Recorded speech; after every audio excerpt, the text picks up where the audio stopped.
Teman-teman media yang saya hormati, pagi hari ini kami kembali Kementerian Keuangan menyampaikan pelaksanaan APBN kita tahun 2024 hingga periode akhir Mei. Seperti diketahui teman-teman media bahwa kami juga dalam waktu 2 minggu ke depan akan ada di DPR untuk menyampaikan laporan semester pertama pelaksanaan APBN 2024 yang nanti juga akan dibahas. Jadi untuk periode akhir Juni yang itu berarti juga sekaligus laporan semester kami akan sampaikan ke DPR dan nanti juga teman-teman wartawan bisa mengikutinya.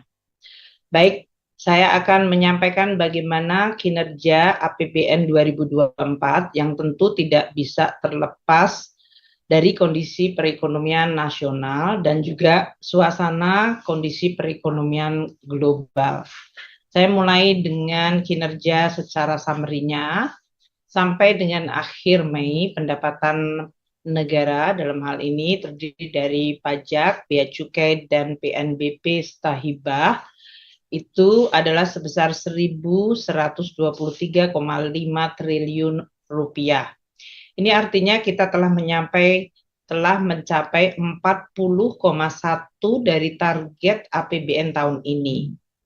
Meskipun pencapaian ini untuk bulan Mei dari sisi persentase cukup baik, namun kalau kita lihat pertumbuhan dibandingkan tahun lalu bulan Mei, terjadi penurunan 7,1% year on year. Ini seperti diingat tahun 2023 dan 2022 di mana kenaikan harga terutama pada tahun 2022 dari komoditas-komoditas itu luar biasa tinggi sehingga membukukan penerimaan dari sisi perpajakan maupun PNBP yang cukup tinggi.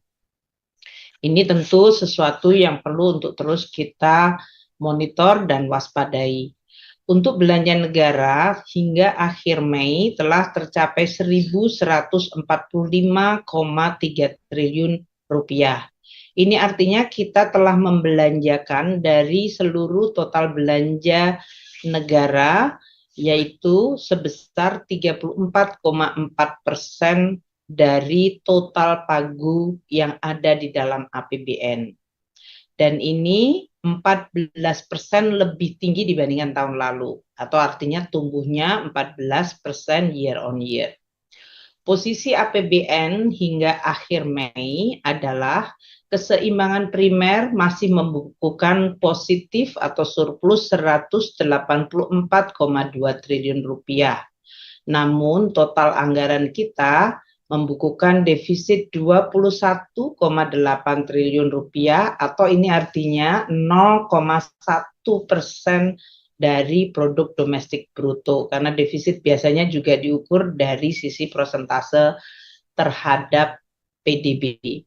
Kita lihat lingkungan ekonomi global dan nasional yang mempengaruhi kinerja dan juga yang membuat APBN bekerja keras untuk terus melaksanakan fungsi alokasi, stabilisasi, dan distribusi untuk menjaga masyarakat dan perekonomian kita. Dari sisi global, eskalasi konflik dan friksi antar negara masih terus meningkat atau bahkan meningkat dari bulan ke bulan. Ini karena perang di Ukraina, krisis di Timur Tengah, dan juga persaingan antara Amerika Serikat dengan RRT terus menciptakan momentum ketegangan, entah karena ada siklus pemilu di masing-masing negara atau memang suasananya meningkat. Ini menimbulkan dampak ketidakpastian global yang sangat tinggi dan perubahan dari kebijakan industrial dan perdagangan serta investasi dari berbagai negara. Kita lihat berbagai negara telah melakukan tindakan-tindakan preemptif yang sifatnya adalah menjaga kepentingan nasionalnya, baik itu untuk industri yang dianggap strategis maupun dari sisi perekonomian nasionalnya. Amerika melaksanakan CHIPS Act dan Inflation Reduction Act itu melindungi industri dalam negeri. Eropa juga membuat CBAM dan Green Deal Industrial, serta di India dilakukan Production Link Incentive dan larangan ekspor critical mineral dari RRT, dan di Korea dimunculkan Korean Chips Act. Dari sisi hubungan antar negara dan kondisi dari hubungan antar negara secara global, terjadi perubahan yang sangat drastis dalam 5 tahun terakhir. Peningkatan jumlah sanksi dan restriksi dagang mengalami eskalasi seiring dengan tadi munculnya ketegangan dan persaingan antar negara yang makin sengit. Kalau tahun 2019 jumlah sanksi serta restriksi dagang adalah sebesar 982 measure atau langkah. Sekarang ini mencapai 3.000 measure. Dan ini yang kemudian menimbulkan makin banyak ketegangan dan itu melemahkan kondisi perdagangan dan investasi global. Di dalam situasi ini peranan dari institusi-institusi global menjadi makin lemah karena setiap negara cenderung melakukan tindakan secara sepihak unilateral atau kalau ada dispute dilakukan settlement dan perundingan secara bilateral. Kita lihat komoditas yang masih dalam hal ini diwarnai kondisi global yang tadi telah saya sampaikan. Meskipun kita lihat level dari banyak komoditas kita sudah mengalami adjustment atau penyesuaian dibandingkan tahun 2022 dan 2023. Kondisi 2024 adalah cenderung stabil tapi pada level yang relatif rendah dibandingkan 2 tahun yang lalu. Namun kalau dilihat dari year to date, artinya dari Januari hingga Mei, banyak komoditas mulai mengalami adanya kenaikan. Seperti kita lihat oil, Brent, natural gas, kalau oil tadi naik 11,7 year to date, levelnya di 86. Kalau dibandingkan tahun 2022 yang pernah mencapai 120, ini turun rendah sekali. Namun dibandingkan Januari terjadi kenaikan 11,7. Demikian juga natural gas, kalau dibandingkan tahun 2022 yang mencapai $5 per MMBTU, sekarang levelnya di 2,8, itu turun sangat drastis. Namun kalau year to date, Januari ke Mei, terjadi kenaikan 6%. Untuk coal dalam hal ini masih mengalami tekanan pada harga. Dibandingkan tahun 2022 jelas jauh sangat rendah. Yaitu tadinya pernah mencapai 400, sekarang ada di sekitar 120. Year to date masih mengalami kontraksi sekitar 9,2%. Untuk CPO kita juga koreksinya dibandingkan tahun 2022 yang mencapai 1.500 per ton, ini sekarang levelnya di 837,4. Dan dari year to date ada sedikit kenaikan yaitu sebesar 4,3%. Untuk gandum itu year to date-nya masih mengalami penurunan yaitu sebesar 11,7. Tentu untuk banyak negara yang mengimpor gandum atau membutuhkan gandum ini merupakan suatu yang cukup baik untuk menekan inflasi dari sisi pangan karena pada tahun 2022 harga wheat itu mencapai 1.100 per basel. Sekarang ada di 554. Jadi ini dari tekanan inflasi pangan tentu menimbulkan penurunan yang cukup baik. Soybean juga sama, dalam hal ini fluktuasinya lebih dalam dari tahun ke tahun, tapi tahun ini masih mengalami penurunan 9,5%. Dan rice, harga beras ini masih mengalami fluktuasi. Kalau dilihat dari tahun ke tahun, tahun ini justru cenderung mengalami kenaikan di level 18,5 per ton. Kalau kita lihat kenaikan pada tahun ini dari Januari hingga Mei, harga beras ini mengalami kenaikan 7% secara global. Jadi ini adalah dinamika komoditas yang mempengaruhi perekonomian kita juga. Karena perekonomian kita selain kita menghasilkan natural resources, kita juga mengimport natural resources. Kita juga mengekspor CPO, tapi kita juga mengimport gandum, soybean. Sehingga kita juga melihat bahwa dinamika global ini mempengaruhi ekonomi kita dan mempengaruhi kinerja APBN. Salah satu yang kita lihat adalah dari neraca pembayaran kita. Kalau kita lihat alhamdulillah 49 bulan terakhir neraca perdagangan kita masih membukukan surplus. Dan kalau kita lihat yang di sebelah kiri bawah, pertumbuhan ekspor sudah masuk di dalam zona positif 2,9 dibandingkan tahun lalu. Jangan lupa tahun 2022 kelihatan sekali pertumbuhan ekspor double digit di atas 30.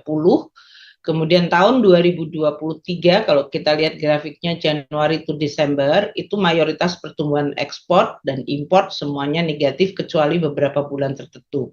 Tapi levelnya itu masih cukup tinggi sehingga tahun 2024 moderasi atau adjustment ke bawah masih terjadi dan kita lihat semoga di bulan Mei ini membuka momentum untuk pertumbuhan ekspor kita positif dan mulai masuk zona positif lagi.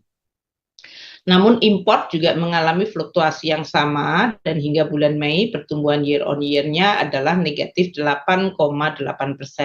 Ini yang menyebabkan dari sisi trade account atau neraca perdagangan kita masih mengalami kondisi positif meskipun kita lihat levelnya dibandingkan tahun lalu juga mengalami penurunan. Kalau trade account atau neraca perdagangan Januari Mei tahun lalu surplusnya 16,47 billion US dollar. Tahun ini Januari Mei 2024 juga surplus namun nilainya 13,06 billion US dollar. Ini artinya terjadi penurunan surplus dari 16,4 ke 13,06 atau 3,41%. Nilai ekspor kita bulan Mei mencatat 22,33 miliar, itu tumbuh 2,9 dan nilai importnya 19,4 billion US dollar atau mengalami kontraksi 8,8. Untuk PDB ini berarti karena ekspor kita masih lebih besar dibandingkan import, tentu memberikan nilai tambah terhadap GDP kita. Dari sisi stabilitas harga dalam negeri, inflasi terkendali dan dalam hal ini tekanan dari harga pangan yang memuncak semenjak bulan Desember tahun lalu hingga bulan April sudah mulai mereda untuk volatile food. Kita lihat kontribusi dari volatile food atau pangan terhadap inflasi kita mulai menunjukkan penurunan grafik kanan bawah sekarang di 8,14. Ini tentu menimbulkan suatu perkembangan yang cukup positif karena inflasi harga itu menggerus daya beli langsung bagi masyarakat banyak, terutama kelompok masyarakat menengah bawah. Untuk administered price, karena belum ada perubahan pada berbagai harga-harga yang diatur pemerintah, maka inflasinya stabil rendah di 1,52. Inflasi inti agak sedikit menunjukkan perkembangan ke atas, namun tetap pada level di bawah 2%, yaitu 1,93. Kalau kita dekomposisi inflasi ini, inflasi inti itu dikontribusikan 680 komoditas atau 65% dari total harga yang dalam basket konsumen. Inflasi administered price yaitu ada 41 komoditas 19,2 dan inflasi volatile food ada 126 makanan yang mempengaruhi inflasi dan bobotnya 15,8%. Ekonomi kita dengan inflasi rendah relatif memiliki kondisi yang stabil dan dalam kondisi pertumbuhan positif yang sekitar 5% ini baik. Karena jarang banyak negara yang masih mampu mempertahankan pertumbuhan bahkan di atas 3%. Kita lihat indeks kepercayaan konsumen kita masih stabil di 125,2, Mandiri Spending Index di level 45 dan level average MSI-nya Mandiri Spending Index pada levelnya itu masih tinggi dan tumbuh positif. Indeks penjualan real juga tumbuh menguat di 4,7. PMI kita masih dalam kondisi ekspansif yaitu di level 52,1.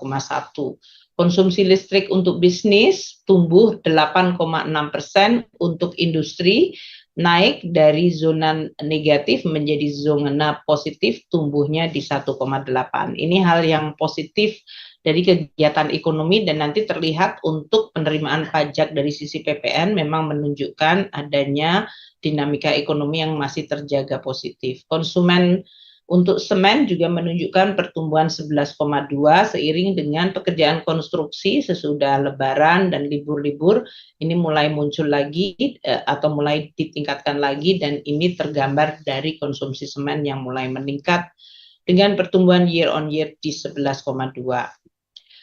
Yang perlu kita waspadai adalah dari pasar keuangan, karena volatilitas lain geopolitik yang tadi saya sampaikan adalah sentimen market yang sangat volatile dari sisi global. Kita lihat untuk pergerakan nilai tukar rupiah kita mencapai 16.431 pada bulan Mei, dan ini sempat mengalami peningkatan baik karena sentimen di dalam negeri maupun sentimen yang berasal dari global. Dari global adalah adanya sekarang makin confirm bahwa suku bunga Federal Reserve policy rate tidak akan mengalami penurunan sebanyak seperti yang diharapkan market. Market dalam hal ini tadinya mengharapkan adanya penurunan 4 hingga 5 kali pada tahun ini. Namun ternyata Fed Fund Rate masih mengalami posisi yang stabil di 5,5 dan tidak terjadi tanda-tanda bahwa mereka akan segera menurunkan. Bahkan mungkin yang paling optimis penurunannya hanya 1 kali pada tahun ini. Ini yang menyebabkan ekspektasi market yang kecewa atau yang tidak tersampaikan kemudian menimbulkan suatu reaksi, terutama terlihat pada sekitar bulan April yang lalu hingga Mei. Kalau Mei mungkin lebih juga ditambah dengan faktor domestik kita yang kemudian menyebabkan penguatan dolar indeks yang kemudian menyebabkan depresiasi dari mata uang termasuk rupiah kita. Nah, rupiah mengalami depresiasi 6,58%, comparable dengan beberapa negara emerging yang lain. Namun juga kita lihat seperti Brazil, depresiasinya jauh lebih dalam. Atau kalau Anda sekarang baru mengikuti, Jepang mengalami depresiasi yang sangat dalam, bahkan pada levelnya sudah comparable dengan 1986. Ini tentu menimbulkan juga dinamika dari negara-negara partner dagang kita.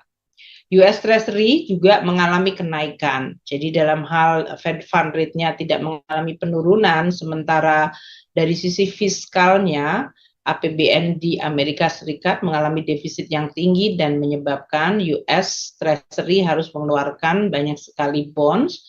Ini menyebabkan harganya jatuh, yield-nya naik. Kita lihat yield sudah mencapai itu Indo 10 year, tapi US Treasury ada di 4,25. Ini relatif stabil tinggi semenjak bulan April. Jadi kita memang melihat dari sisi pasar keuangan, pasar global, dan suku bonds itu menjadi salah satu yang perlu untuk diwaspadai karena dinamikanya muncul dan terjadi rembesan ke dalam adalah melalui pasar keuangan ini. Dan ini menyebabkan capital flow juga mengalami dampak. Kita lihat untuk SBN kita masih terjadi capital outflow, untuk saham sudah juga mengalami capital outflow, sehingga total outflow sampai dengan Juni adalah mencapai 9,3 triliun rupiah. Ini yang mungkin untuk kita waspadai dalam artian respons dari APBN fiscal policy adalah nanti kepada berbagai pos yang terpengaruh kepada nilai tukar dan yang immediate tentu dari sisi pembiayaan terutama dari sisi issuance. Mari kita masuk ke APBN kita mulai dari sisi belanja. Bagaimana kinerja belanja pemerintah? Kita telah membelanjakan dari sisi pemerintah pusat sebesar 824,3 triliun rupiah. Ini artinya 33,4% dari pagu anggaran tahun ini sudah dikeluarkan. Dan ini kenaikan yang sangat tinggi, yaitu 15,4%.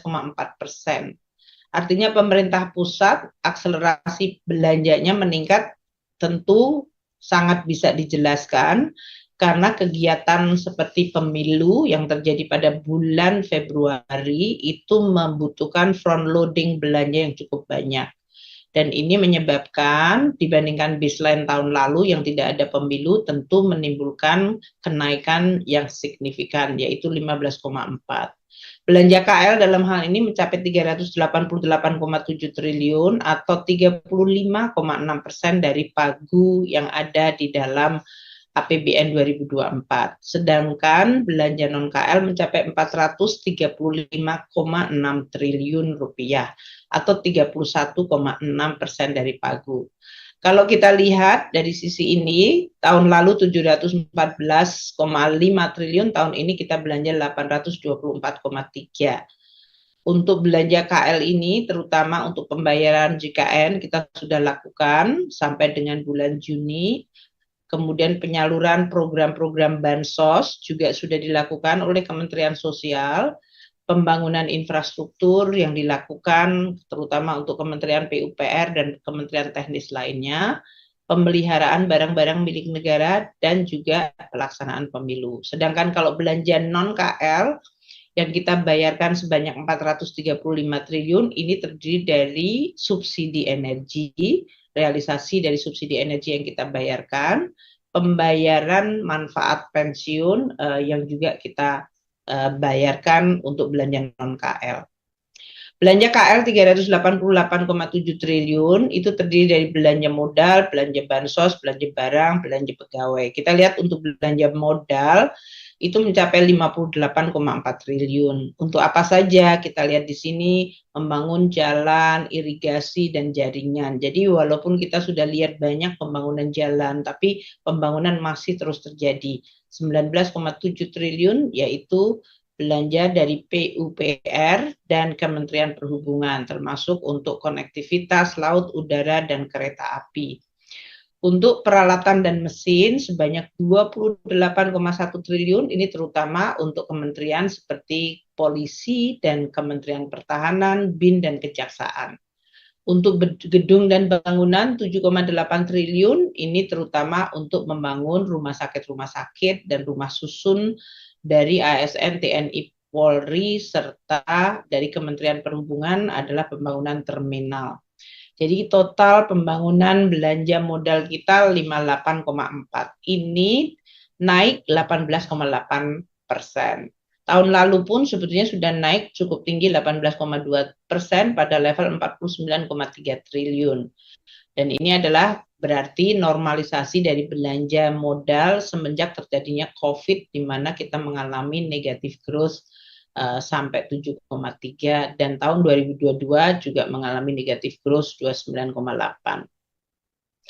Untuk belanja bantuan sosial ini mencapai 70,5 triliun, lebih besar dari belanja modal, dan ini artinya terjadi kenaikan 12,7% dibandingkan bansos tahun lalu yang sebesar 62,5 triliun.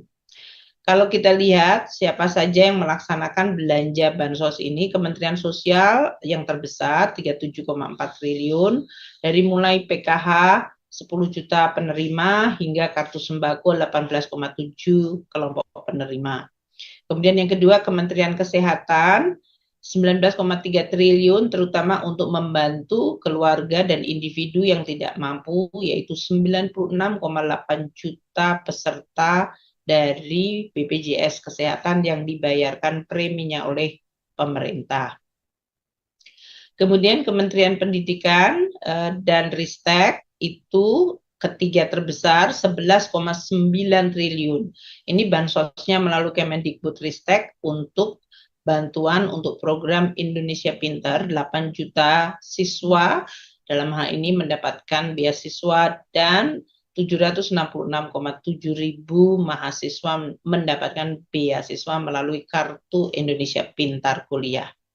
Kementerian Agama sebesar 1,6 juga dalam bentuk PIP dan KIP ini, tapi untuk sekolah yang berbasis agama 1,5 juta untuk siswa PIP dan 47.000 mahasiswa untuk Kartu Indonesia Kuliah. Sedangkan bantuan sosial akibat daerah atau masyarakat yang mengalami bencana alam itu ada 100 miliar yang sudah dicairkan. Untuk belanja non-KL, kami sampaikan, untuk belanja non-KL yang kita belanjakan cukup besar yang dinikmati langsung oleh masyarakat dalam bentuk subsidi dan juga kita bayarkan langsung kepada pensiun. Seperti yang saya sampaikan pada bulan lalu, untuk pensiun ini mengalami kenaikan sebanyak 16,9% dibandingkan tahun lalu, mencapai 79,6 triliun rupiah. Kenapa terjadi kenaikan yang cukup tinggi pada belanja pensiun? Karena ada kenaikan manfaat pensiun yang cukup tinggi pada tahun 2024, yaitu sebanyak 12% kenaikan dari manfaat pensiun. Dan juga tentu karena pembayaran dari THR dan juga sekarang pensiun ke-13. Kita lihat untuk pembayaran THR ada 11,3 triliun terjadi kenaikan manfaat pensiun. Ini diharapkan tentu bisa mengurangi beban para pensiunan. Untuk subsidi kita lihat telah terrealisir 77,8 triliun rupiah. Ini artinya ada kenaikan 3,7% dibandingkan belanja subsidi hingga bulan Mei yang tahun lalu adalah 75,1 triliun rupiah. Kalau kita lihat dibandingkan 2022 yang waktu itu terjadi kenaikan harga minyak yang cukup tinggi yaitu 75,4, kita lihat 3 tahun berturut-turut ini subsidi untuk sampai dengan bulan Mei nilainya cukup besar, yaitu melonjak tinggi dibandingkan tahun 2021 waktu harga minyak belum mencapai kenaikan tinggi. Ini kombinasi harga minyak, kurs, dan tentu volume. Berapa jumlah volume dari BBM? Ini adalah 5,57 juta kiloliter. Ada sedikit penurunan 1%. Untuk LPG 3 kilo, jumlah volumenya adalah 2,7 juta metrik ton. Listrik bersubsidi ada berapa banyak? Jumlah pelanggannya makin banyak yang mendapatkan subsidi yaitu 40,4 juta. Tahun lalu hanya 39,2 juta. Untuk kredit usaha rakyat, jumlah saluran untuk KUR ini meningkat melonjak ke 114,7 triliun. Tahun lalu adalah 80,3 triliun, jadi naiknya 42,9%. Jumlah debiturnya juga naik, kalau tahun lalu 1,5 juta orang, sekarang 2 juta.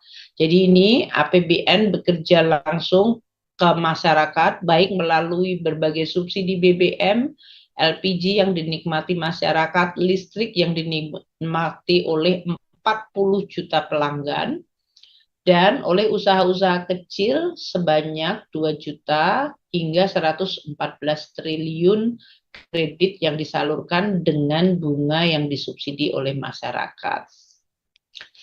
Untuk anggaran-anggaran yang sifatnya tematik, kita akan lihat karena ini langsung berhubungan dengan kualitas masyarakat. Kesehatan, kita membelanjakan 60,3 triliun. Kalau kita lihat 60,3 triliun dibandingkan tahun lalu terjadi kenaikan cukup signifikan yaitu 12,8 triliun.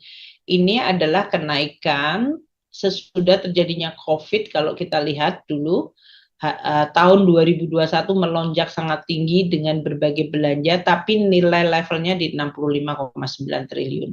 Jadi ini tanpa COVID anggaran belanja kesehatan meningkat dan ini tujuannya adalah untuk meningkatkan berbagai fasilitas kesehatan. Kementerian Kesehatan 31,7 triliun untuk bantuan tadi PBI dan untuk Badan POM 789 miliar untuk pemeriksaan 18,3 ribu sampel obat dan sampel makanan 7,3 ribu. BKKBN 1,8 triliun untuk fasilitas pembinaan 1000 hari pertama. Ini yang terpengaruh atau sangat menentukan stunting bagi anak-anak. 1000 hari pertama adalah masa kritikal.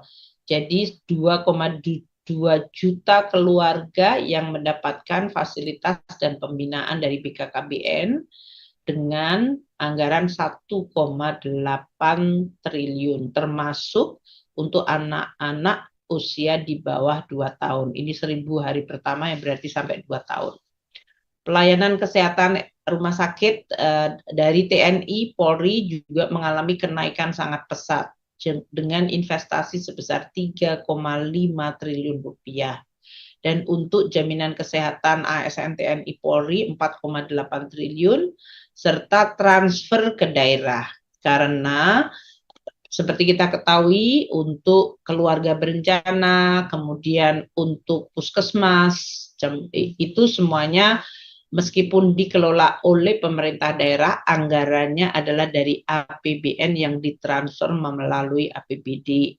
Jadi dalam hal ini pemerintah daerah mendapatkan 17,8 triliun dalam bentuk DAU earmark untuk bidang kesehatan, untuk bantuan operasi kesehatan, untuk 8.328 puskesmas, dan bantuan operasi dari unit keluarga berencana dan penyuluh hingga lebih dari 10.995 penyuluh keluarga berencana. Itu meskipun dikelola daerah, anggarannya adalah dari APBN. Untuk bidang pangan, ini terjadi lonjakan belanja yang sangat tinggi karena untuk meningkatkan kemampuan di dalam produksi. Kita lihat jumlah belanja mencapai 26,1 triliun, melonjak 58,4% dibandingkan tahun lalu yang hanya sebesar 16,5, sebelumnya 17,3 triliun. Apa saja belanja sebesar 26,1 triliun yang meningkat 58,4%. Satu, dalam hal ini untuk PUPR belanja 5,4 triliun adalah dalam bentuk infrastruktur untuk pangan, yaitu bendungan dan rehabilitasi jaringan irigasi. Itu menggunakan anggaran 5,4 triliun hingga Mei. Kementerian Pertanian 2,8 triliun untuk alat mesin pertanian, yaitu 41,2 ribu unit, dan untuk budidaya kawasan padi 43,6 triliun. KP yaitu perikanan 1,8 triliun untuk bantuan benih dan alat penangkap ikan 2.500 unit. Bapanas setengah triliun atau 500 miliar untuk stabilisasi pasokan dan harga pangan. Yang terbesar adalah juga dari sisi pos belanja non-KL, yaitu untuk subsidi pupuk. Masyarakat petani mendapatkan manfaat sebesar 6,3 triliun untuk musim tanam Januari hingga Mei ini. Ini cukup besar kenaikannya. Dan masih ada 9,3 triliun yaitu transfer ke daerah dan dana desa, terutama untuk bidang pertanian dan perkebunan. Jadi APBN melakukan kerja melalui berbagai front untuk ketahanan pangan, dari mulai transfer hingga ke dana desa, dan ini nilainya besar 9 triliun sendiri langsung ke desa, dan desa itu berarti langsung kepada masyarakat desa. Itu ada 9 triliun yang seharusnya untuk peningkatan kualitas dan ketahanan pertanian, perkebunan, peternakan, perikanan. Kemudian untuk subsidi pupuk, lagi-lagi petani yang langsung menikmati 6,3 triliun, dan belanja KL terutama untuk Kementan, kemudian KKP, dan semuanya itu langsung bantuannya kepada para petani atau nelayan. Ini adalah kerja dari APBN yang manfaatnya langsung dinikmati oleh masyarakat dan mengalami kenaikan sangat besar 58,4% dari tahun lalu. Mari kita juga lihat, kalau tadi kesehatan dan pangan yang menikmatinya adalah masyarakat langsung, sekarang di bidang pendidikan. Di bidang pendidikan hingga Mei 2024, 217,6 triliun sudah dibelanjakan. Ini juga kenaikan double digit, 15,2% dari tahun lalu yang sudah tinggi, 188,9 triliun. Kalau dibandingkan tahun 2022 itu naik juga 15%. Jadi ini adalah kenaikan belanja pendidikan terus-menerus dalam 2 tahun terakhir, double digit di atas 15%.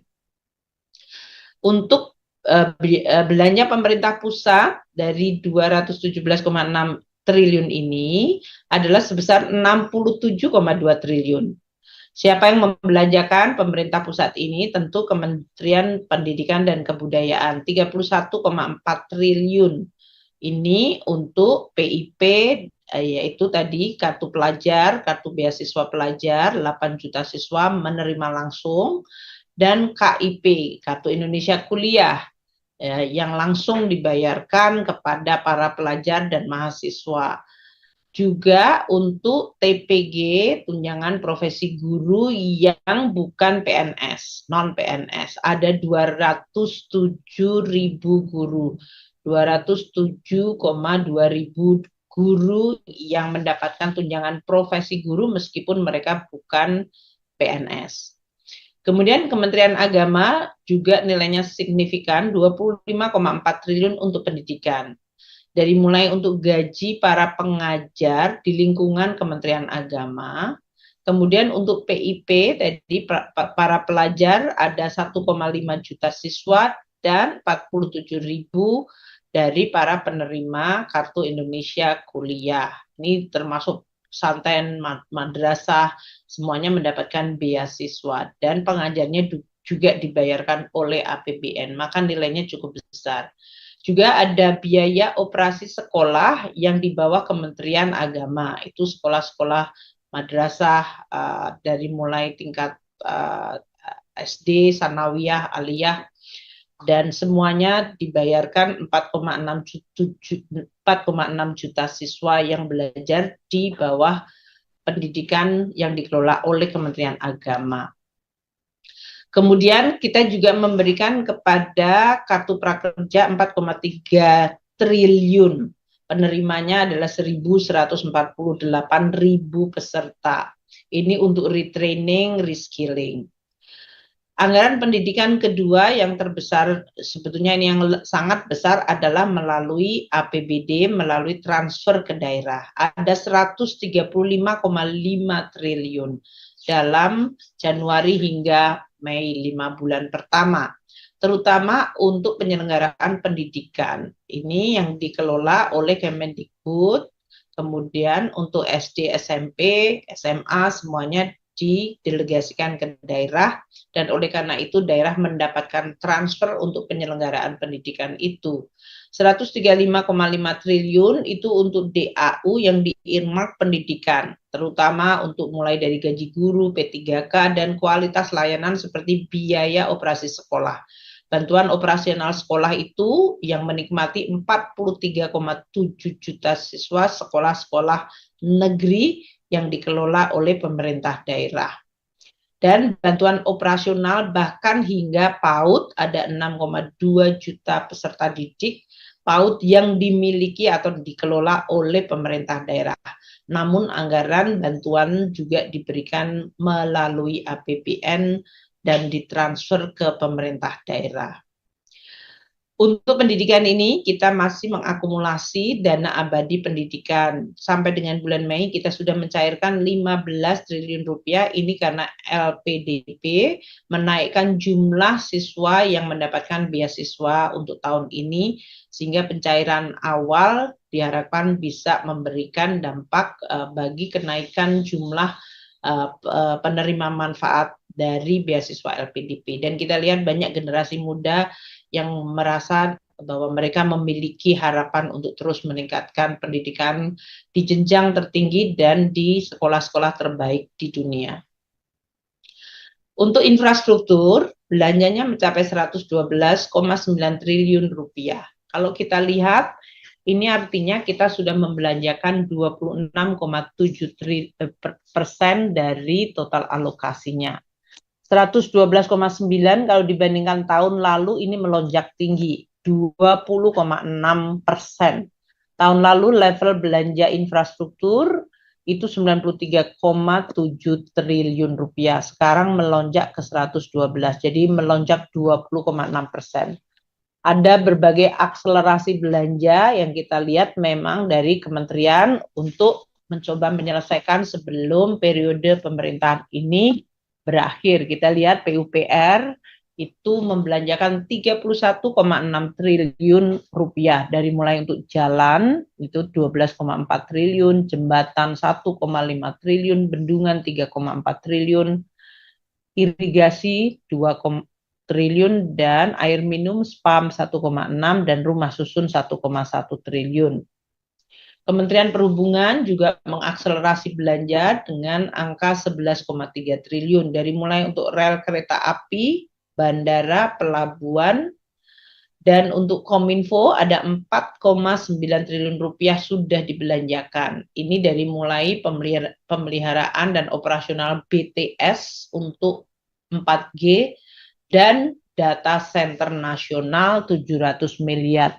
Kapasitas satelit 700 miliar, palaparing 1,1 triliun. Jadi belanja untuk Kominfo cukup besar, mendekati 5 triliun, yaitu 4,9 triliun. Untuk prasarana perguruan tinggi keagamaan dalam hal ini dari mulai asrama haji ada 300 miliar dan juga untuk kementerian gedung dari perguruan tinggi yang dikelola oleh Kementerian Agama itu telah menghabiskan 1 triliun rupiah. Prasarana untuk madrasah 1 triliun rupiah. Untuk Kemendikbud 2,2 triliun terutama untuk sarana prasarana dikti dan gedung dikti. Transfer mencapai 25,7 dari pembangunan infrastruktur terutama untuk DBH dan DAU yang di-earmark untuk infrastruktur daerah. Itu mencapai 23,5 triliun.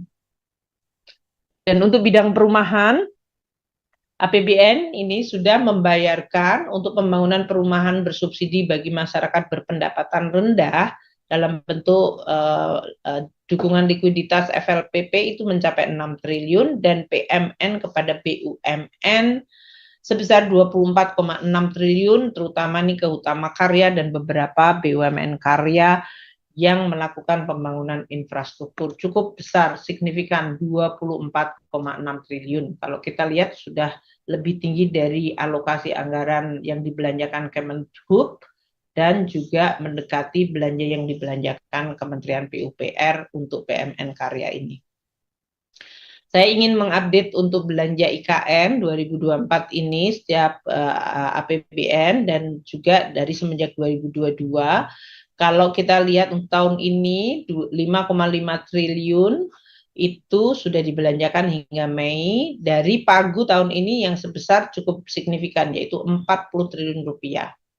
Jadi kalau kita lihat dari tahun 2022, 2023 dan 2024 alokasi anggaran yang sudah ditaruh di dalam APBN itu mencapai 72,5 triliun rupiah.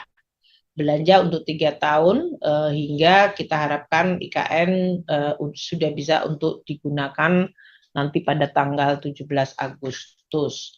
Tahun ini dari 40 triliun yang tadi saya sampaikan baru dibayarkan 5,5 terutama untuk tadi pembangunan kawasan IKN, istana, Kemenko dan kementerian lain, kemudian pembangunan tower rumah susun ASN, pertahanan keamanan, maupun rumah tapak bagi menteri dan rumah sakit IKN, pembangunan jalan tol, kemudian jembatan dan bandara VVIP dan penyempurnaan kawasan bendungan Sepaku Semoy. Untuk non fisik infrastruktur adalah dari mulai untuk perencanaan, koordinasi, kegiatan pemetaan, dukungan pengamanan dan operasional OIKN sudah menggunakan anggaran 2 triliun rupiah. Untuk daerah sekarang, karena pemerintah daerah banyak yang sangat tergantung dari APBN. Kita mau sampaikan berapa dana transfer kita ke daerah. Kalau kita lihat transfer ke daerah sampai dengan bulan Mei mencapai 321 triliun rupiah. Ini artinya naik 10,5% year on year. Realisasi 321 dibandingkan tahun lalu yang mencapai 290,3 triliun. Apa saja yang kita belanjakan untuk pemerintah daerah ini agar pemerintah daerah berjalan melayani masyarakat DAU 186,3 triliun. Ini artinya mengalami kenaikan yang signifikan 14,8%. Ini tentu karena adanya juga kenaikan dari gaji yang ditetapkan tahun ini dibandingkan tahun lalu yang 162,3 DAU. Untuk DAK non fisik 50,5 itu setara dengan tahun lalu. Ini terutama untuk operasional daripada puskesmas dan berbagai belanja untuk biaya operasi sekolah. Dana Otsus mencapai 2,8, ini mengalami penurunan yang signifikan dibandingkan tahun lalu. Penyebabnya apa? Karena 28 pemerintah daerah yang berhak mendapatkan dana otonomi khusus, ini artinya 57%, belum memenuhi dokumen syarat salur tahap pertama. Jadi memang dana otsus di dalam rangka untuk makin meningkatkan kinerja akuntabilitas, kita menyampaikan bahwa pemerintah daerah harus memenuhi syarat dalam hal dokumen-dokumen yang menunjukkan penggunaan dana otsus secara akuntabel. Nah, tahap pertama ini ada 28 Pemda yang belum menyampaikan sehingga belum bisa disalurkan dana otsusnya.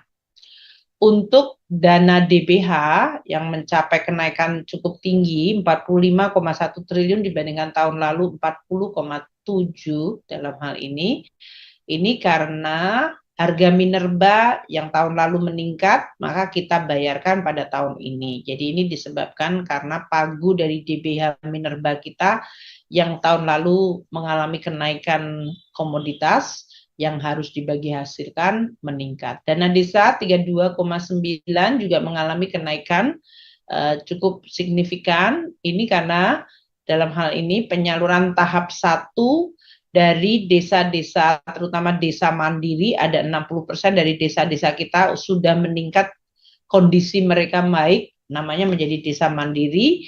Ini lebih tinggi dan mereka lebih comply sehingga segera bisa kita salurkan. Kita berharap kualitas desa-desa kita akan menjadi desa yang baik dan makmur, yaitu menjadi desa yang mandiri, bahkan lebih dari itu. Sekarang ini 60% dari desa-desa kita kategorinya adalah desa mandiri.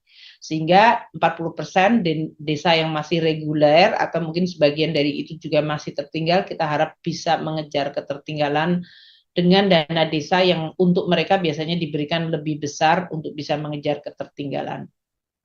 Untuk dana insentif fiskal 1,14 triliun dalam hal ini dari jumlah daerah yang menyampaikan syarat salur juga masih lebih rendah sehingga belum bisa kita sampaikan untuk insentif fiskal. Untuk dana istimewa, dalam hal ini dana keistimewaan untuk daerah-daerah istimewa itu ada 1,14 triliun, lebih tinggi karena dari sisa dana istimewa tahun 2024 sudah bisa dimanfaatkan. DAK fisik 1,2 triliun ini juga lebih rendah dibandingkan tahun lalu. Ini penyebabnya tahun lalu itu 2,6 triliun, tahun ini 1,2 triliun atau turun cukup signifikan 54,3%. Penyebabnya adalah organisasi perangkat daerah atau OPD yang memulai lelang lebih awal, lebih sedikit dibandingkan tahun sebelumnya. Jadi ya memang kesiapan pemerintah daerah untuk bisa menyelenggarakan lelang dan melaksanakan kegiatan pembangunan fisik itu lebih rendah atau lebih lambat dibandingkan tahun sebelumnya. Dana pemerintah daerah dalam hal ini dengan anggaran yang sudah kita transfer 321 triliun rupiah itu masih ada di perbankan sebesar 192,6 triliun.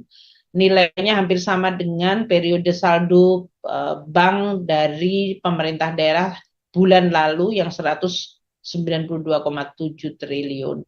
Dibandingkan tahun lalu yang mencapai 205 triliun ini mengalami penurunan. Tentu kita berharap sekali lagi transfer ke daerah itu kemudian bisa digunakan secara langsung sama seperti tadi belanja pemerintah pusat bisa disampaikan ke masyarakat berapa yang langsung dinikmati oleh masyarakat. Dalam hal ini mayoritas dari dana yang ada di bank memang dalam bentuk giro 73,6. Ini artinya memang dicadangkan untuk penggunaan yang relatif segera dan ini artinya cukup positif. Namun masih ada 23% yang ada di dalam deposito dan 3,1% dalam bentuk tabungan. Ini mungkin bisa dioptimalkan.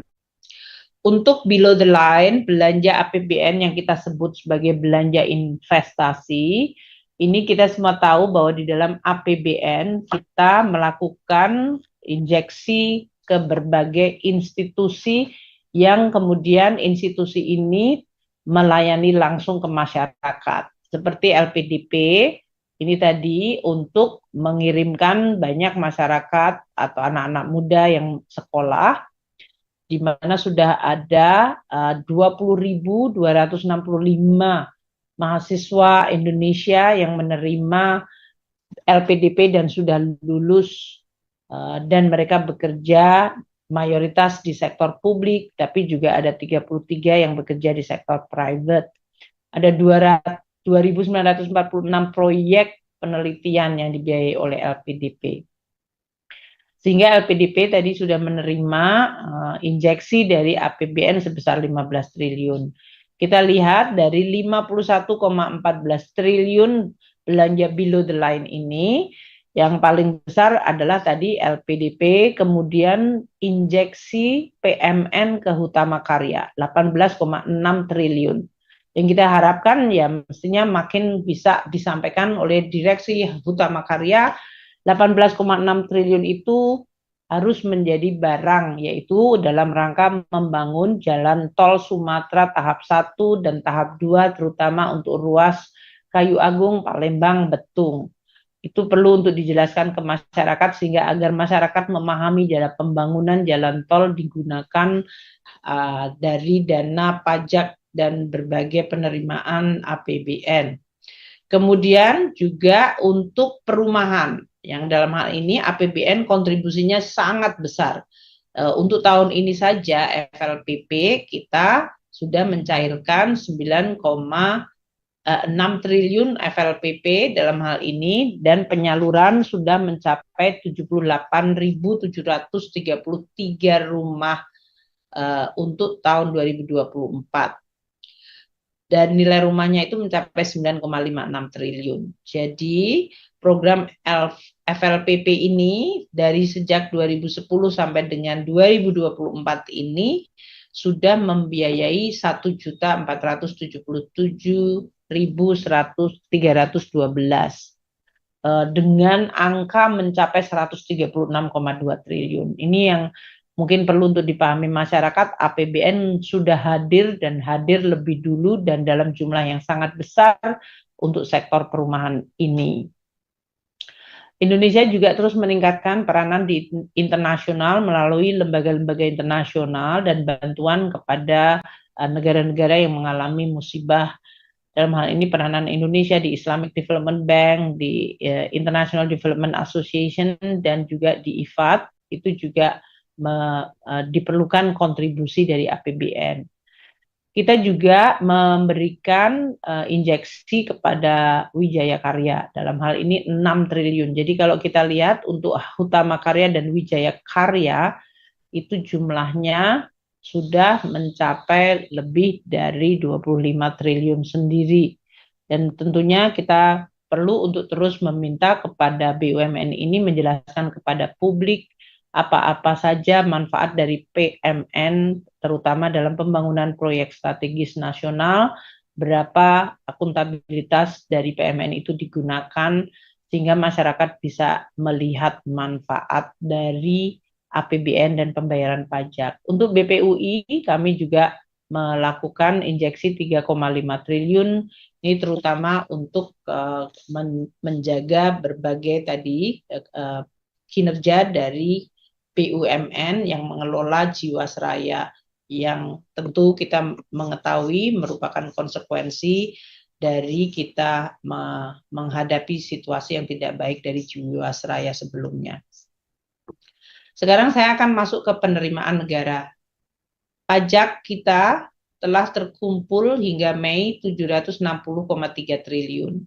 Kalau kita lihat, ini artinya 38,23% dari target sudah kita kumpulkan. Itu naik kalau dibandingkan tahun lalu yang 624,19, atau tahun lalu itu 31, ini bulan April. Ini saya karena yang tadinya belanja dibandingkannya tahun sebelumnya, kalau ini per bulan. Bulan lalu 624,19 triliun, tahun ini bulan Mei kita sudah kumpulkan 760, jadi 38,2. Angka ini kalau kita lihat dekomposisinya untuk PPH non migas mengalami kontraksi 5,4%. PPH non migas itu termasuk terbesar yaitu 443,2. Untuk PPN dan PPNBM itu 282,34 triliun rupiah.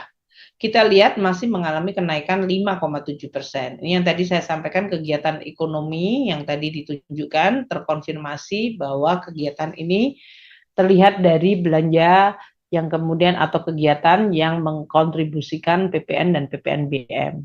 Untuk PPH migas mengalami penurunan 20,6%, yaitu angkanya 29,31 triliun. Ini 38,3% dari target kita. Kalau kita lihat untuk PPN non migas terjadinya kontraksi 5,41 karena adanya pelemahan harga komoditas yang menyebabkan perusahaan-perusahaan yang berada di sektor pertambangan mengalami penurunan keuntungan mereka dibandingkan tahun 2023. Artinya mereka masih untung tapi keuntungannya menurun, dan oleh karena itu pembayaran pajaknya juga mengalami penurunan.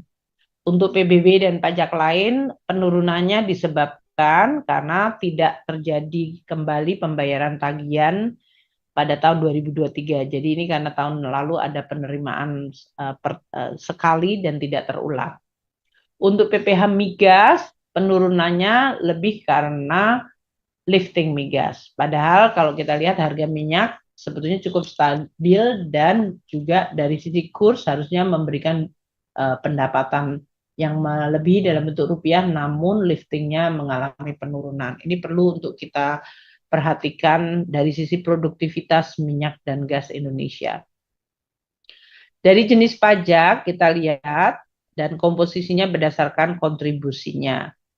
Kalau dilihat dari PPH 21, ini yang kita dapatkan dari perusahaan-perusahaan adalah sebesar, ini hanya pertumbuhan, nggak ada levelnya, kita lihat. Adalah tumbuh 28,9 dari sisi brutonya. Dari neto juga naiknya cukup tinggi, 29%. Ini PPH 21, kontribusinya terhadap total penerimaan pajak kita adalah 15,7. Nanti mungkin ditanyakan ke Pak Suryo levelnya ya. Nah ini kayaknya yang membuat presentasi hanya senang memberikan growth-nya saja.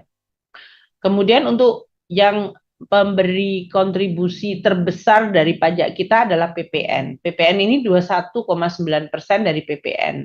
Dan kita lihat secara bruto pertumbuhan tahun ini adalah 9,1%. Namun secara neto terjadi negatif growth 9,1. Berarti dalam PPN ini terjadi restitusi yang sangat signifikan. Sehingga menyebabkan walaupun secara bruto berarti aktivitas dari kegiatan ekonominya sebetulnya meningkat, namun penerimaan pajak kita mengalami penurunan disebabkan karena restitusi yang mengalami kenaikan sangat tinggi, terutama pada industri pengolahan, perdagangan, dan pertambangan. Ini mereka mengklaim restitusi yang sangat besar. Kemudian jenis pajak kedua terbesar adalah PPH badan. Ini 20,2% dari total penerimaan pajak kita. Dan kita lihat bagaimana kinerja dari perusahaan-perusahaan. Secara bruto kontraksinya sangat dalam, 27,3, secara neto lebih dalam lagi yaitu 35,7. Ini artinya perusahaan-perusahaan mengalami penurunan signifikan dari sisi profitabilitasnya. Terutama mereka yang berkaitan dengan komoditas, karena tahun 2023 mereka membukukan profit yang tinggi dengan kenaikan harga komoditas. Tahun 2024 SPT mereka membukukan profitabilitas yang menurun tajam, yaitu hingga 27,3% secara bruto dan 35,7%. Jadi kalau 20% dari penerimaan pajak kita mengalami kontraksi yang sangat dalam, tentu kita bisa lihat dampaknya kepada penerimaan pajak keseluruhan memang mengalami tekanan. Pembayaran PPh tahun ini serta angsurannya semuanya di-adjust ke bawah plus restitusi. Ini yang sekarang sedang kita kelola secara sangat teliti dan waspada. Untuk penerima atau kontributor terbesar ketiga adalah PPh 21, ini pajak karyawan. Yang tadi saya sampaikan, meskipun kondisi tekanan, tapi kita lihat pajak karyawan itu masih membukukan pertumbuhan yang sangat tinggi, yaitu 28,9. Ini mungkin upah gaji mengalami perbaikan atau adanya kenaikan employment sehingga jumlah karyawan atau buruh meningkat. Ini hal yang cukup positif bagi masyarakat. Untuk yang keempat, PPN import. Kita lihat PPN import juga mengalami kontraksi tipis sebesar 0,1% dibandingkan tahun lalu yang tumbuh 4,4%.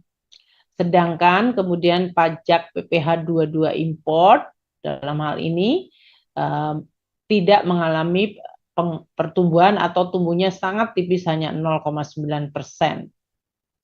Dan kemudian untuk PPh orang pribadi masih tumbuh positif 11,7%, baik bruto maupun neto. Ini hal juga yang sangat positif.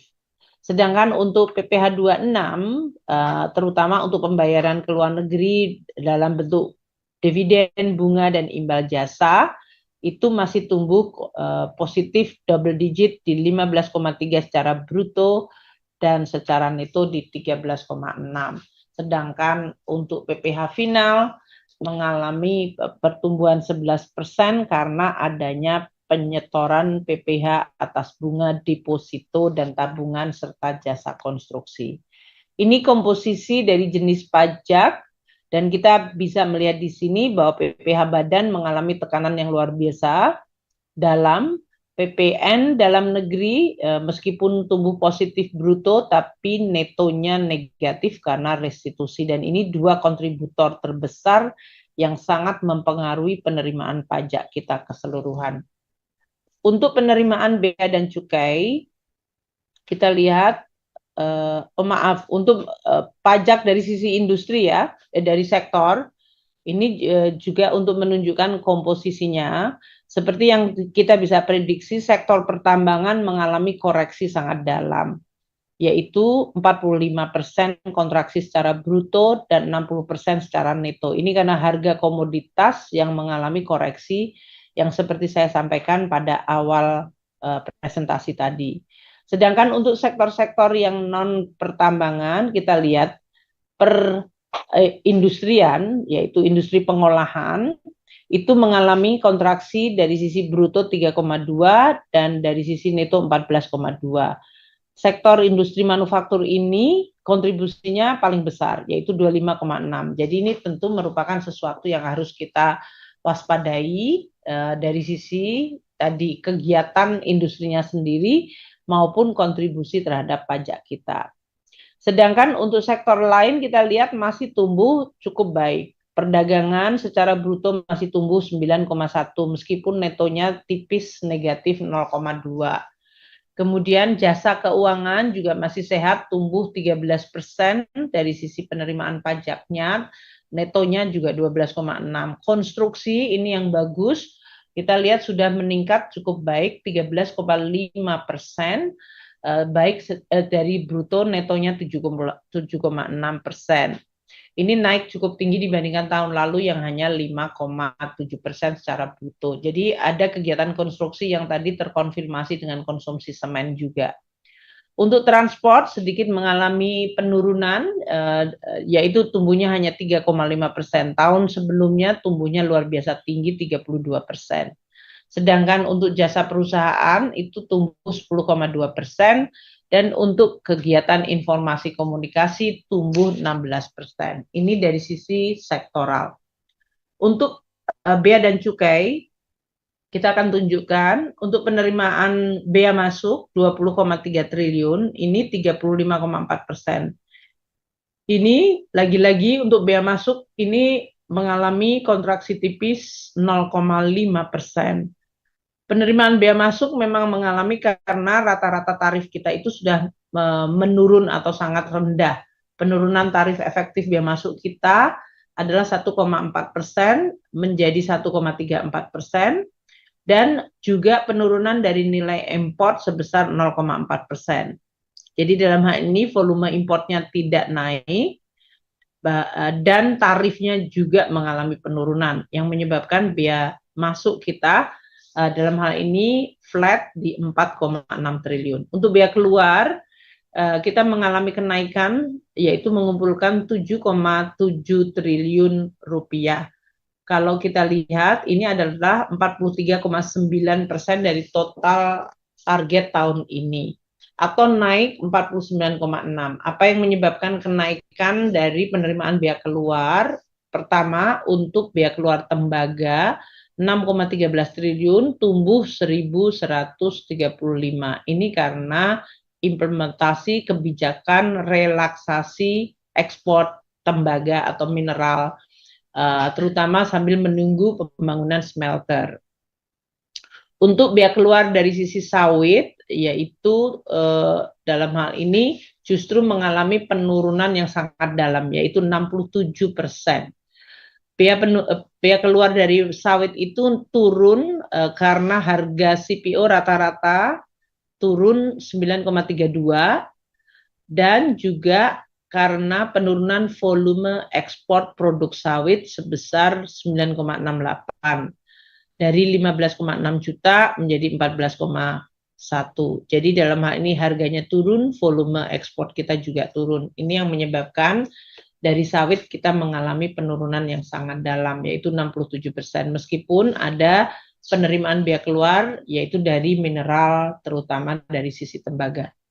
Untuk cukai, dalam hal ini penerimaan kita mencapai 81,1 triliun sampai dengan Mei. Ini artinya 33% sudah dikumpulkan.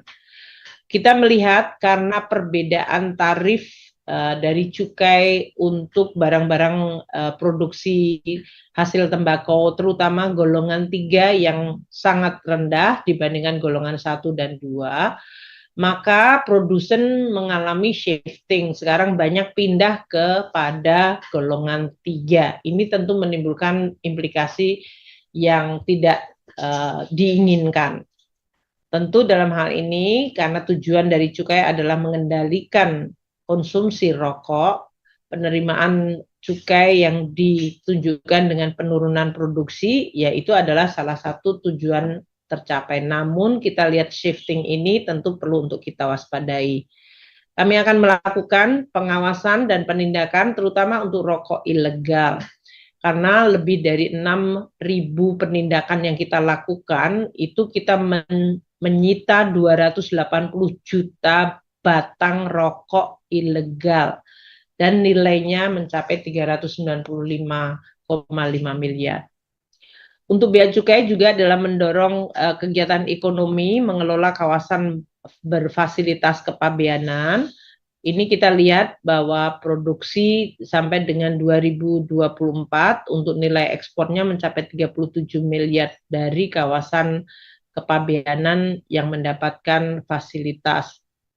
Dan total dari sisi kegiatan ini, kalau kita lihat untuk industri makanan mengalami penurunan, tapi logam dasar, pakaian jadi mengalami kenaikan dibanding tahun lalu, sedangkan kendaraan bermotor mengalami penurunan. Jadi kita lihat komposisi dari produksi ekspor Indonesia yang berasal dari kawasan industri yang mendapatkan fasilitas kepabeanan, baik itu kawasan berikat maupun KITE, dan tentu kita akan melihat sebagai salah satu bentuk pemihakan instrumen fiskal. Untuk kinerja PNBP yang mencapai 251,4 triliun, itu artinya 51% dari target APBN tahun ini sudah terkumpulkan.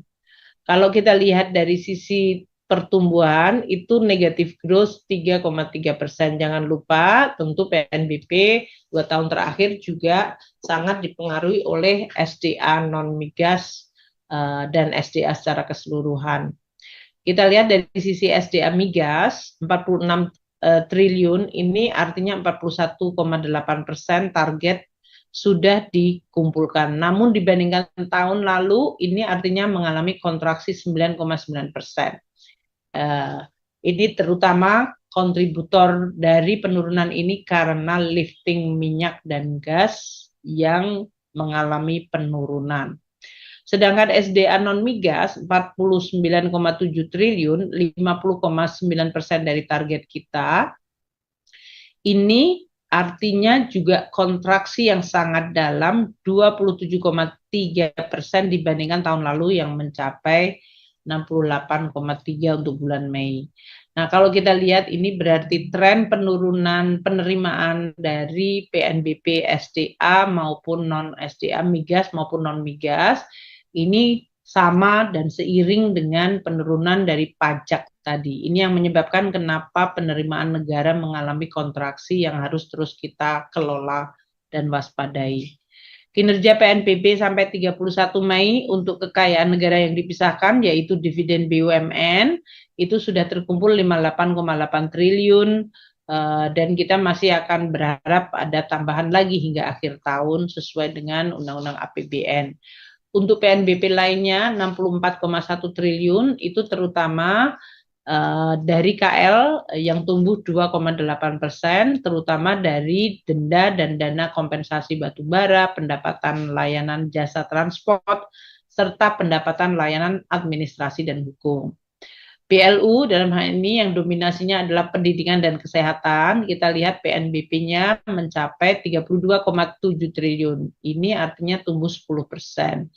Kalau kita lihat PLU Pendidikan dan Kesehatan dan pengelolaan kawasan otorita untuk pengelolaan dana khusus terutama dari pungutan ekspor sawit mengalami penurunan sesuai dengan tadi kondisi CPO yaitu perlambatan 17,8%.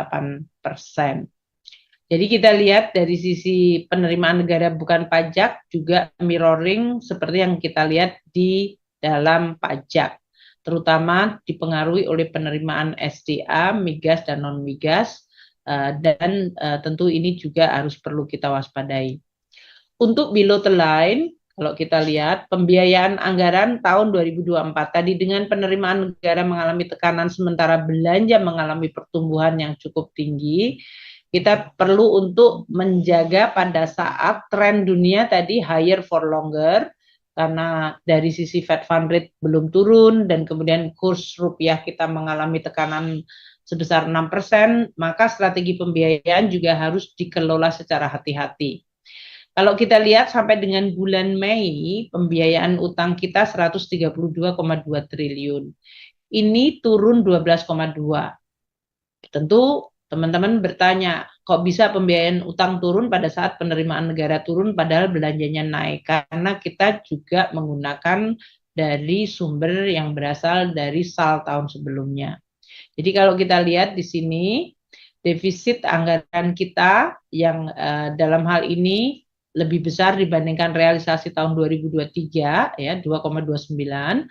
Kalau kita lihat dari realisasi pembiayaan secara total, 84,6 triliun itu turun tajam 28,7. Ini tidak terlepas dari pengelolaan fiskal kita yang extremely hati-hati dari tahun 2020 semenjak terjadinya pandemi dan tentu pada saat terjadinya recovery kita terus menjaga dan mengantisipasi akan terjadi normalisasi seperti ini. Dan ini sekarang terjadi materialize. Sehingga ini adalah dampak dari kehati-hatian kita menjaga APBN selama bertahun-tahun ini dirasakan manfaatnya pada saat situasi seperti hari ini. Penjualan SBN neto atau issuan kita mencapai 141,6 itu juga turun 2%. Padahal tadi kan disebutkan penerimaan negara turun, belanja naik, tapi malah issuan dari SBN kita bisa kita turunkan 2%. Pembiayaan utang keseluruhan turun 12,2% mencapai 132. Pembiayaan non utang 47,6 itu naik 49, terutama ini untuk berbagai investasi tadi. Jadi kalau kita lihat realisasi pembiayaan tanggal 31 Mei mencapai 84,6 triliun, itu turun 28,7% pada saat APBN mengalami tekanan penerimaan, belanja naik, dan guncangan global yang luar biasa. Ini adalah suatu langkah yang disebut manajemen fiskal secara sangat prudent dan antisipatif. Tentu untuk bisa melindungi agar surat berharga negara Indonesia tidak mengalami tekanan yang sifatnya besar dan tidak rasional. Ini adalah dari cara kita untuk mengelola APBN secara hati-hati dan selalu antisipatif. Saya ingin menutup dengan dua slide terakhir untuk asumsi dasar perkembangannya tahun ini.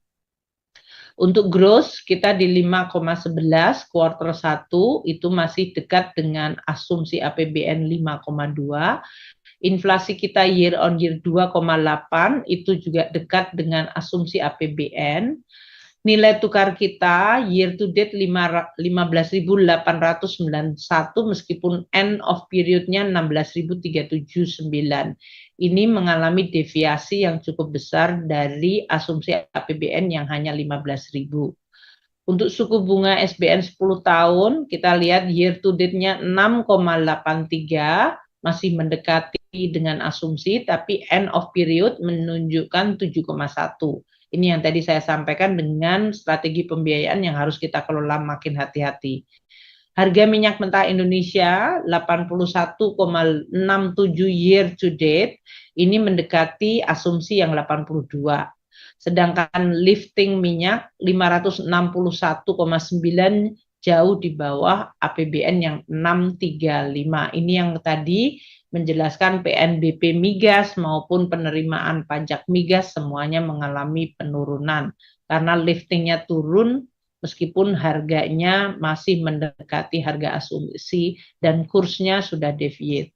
Untuk lifting gas juga 939,8 ribu barel setara minyak per hari, itu juga di bawah dari asumsi makro di APBN sebesar 1.033. Nah, dengan situasi ini kita lihat postur kita sampai 31 Mei sebagai berikut. Penerimaan negara kita secara total 1.123,5 triliun rupiah atau 40,1% dari total target APBN. Target APBN adalah yang di kolom 4 paling kanan. Ini berarti kita mengalami penurunan 7,1% dibanding tahun lalu. Tahun lalu itu masih ada growth pendapatan sampai 13%. Jadi memang ini koreksi normalisasi. Penerimaan pajak 760,4 triliun atau kontraksi 8,4 dibanding tahun lalu yang 830.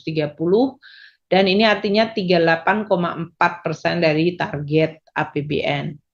Bea dan cukai 109,1 triliun atau juga kontraksi 7,8%, ini artinya 34 dari target APBN. Sedangkan PNBP 251,4 triliun ini kontraksi 3,3% atau 51,1% dari target tahun ini. Belanja negara kita telah dibelanjakan 1.145,3 triliun, artinya tumbuh tinggi 14%. Ini 34% dari target belanja tahun ini. Kalau kita lihat belanja pemerintah pusat tadi 824,3 triliun atau tumbuh 15,4%, terdiri dari belanja KL 388,7 triliun atau 19,1% pertumbuhannya dari tahun lalu, tumbuh tinggi sekali mendekati 20%, dan belanja non KL 435,6 triliun atau tumbuh 12,2%. Jadi belanja pemerintah pusat ini 33,4 dari alokasi belanja pemerintah pusat yang dianggarkan sebesar 2.467,5 triliun. Untuk transfer 321 triliun atau 37,4% dari alokasi transfer tahun ini juga tumbuh double digit 10,5. Seperti saya sampaikan tadi, keseimbangan primer masih surplus 184,2 triliun. Tahun lalu surplusnya lebih tinggi 390,1. Jadi memang terjadi penurunan surplus sebesar 52,8 dalam hal ini. Dan untuk defisitnya 21,8 triliun total APBN kita. Ini berarti juga penurunan yang sangat tajam karena tahun lalu bulan Mei masih surplus 204,1 triliun. Untuk pembiayaan anggaran tadi telah saya sampaikan realisasinya 84,6 triliun rupiah. Ini turun sangat signifikan 28,7%. Atau baru 16,2. Ini karena kehati-hatian kita untuk tidak terekspos terhadap lingkungan dan tren dari sektor keuangan global yang cenderung tadi higher for longer dan pressure terhadap rupiah atau penguatan dolar yang sangat tinggi. Kesimpulannya, kita lihat kondisi ekonomi dan politik global perlu untuk kita waspadai karena masih menunjukkan resiko dan dinamika yang sangat tinggi. Dan imbasnya sangat mudah sekali dalam bentuk sentimen dan confidence yang bisa mempengaruhi kinerja perekonomian dan APBN kita. Di tengah situasi global yang sangat dinamis dan memiliki tendensi resiko yang tinggi, kita masih tetap menggunakan APBN secara hati-hati dan prudent untuk menjaga kinerja perekonomian kita. Konsumsi masih terjaga baik, inflasi terkendali, surplus neraca perdagangan positif, dan pertumbuhan ekonomi kita di 5,11 di kuartal 1, dan kita antisipasi untuk Q2 juga momentumnya masih relatif bisa terjaga. APBN kita hingga Mei masih terjaga meskipun tidak lepas dari rambatan global yang telah saya sampaikan tadi.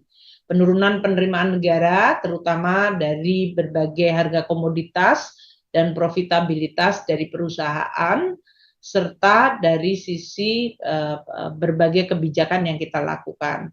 Sedangkan belanja negara yang mengalami kenaikan, baik karena adanya jadwal politik seperti pemilu, maupun dari sisi tugas dari APBN melakukan counter cyclical. Tadi sebagian sangat besar dari belanja kita langsung dinikmati masyarakat untuk menjadi bantalan dari shock tekanan yang berasal dari ekonomi global maupun nasional.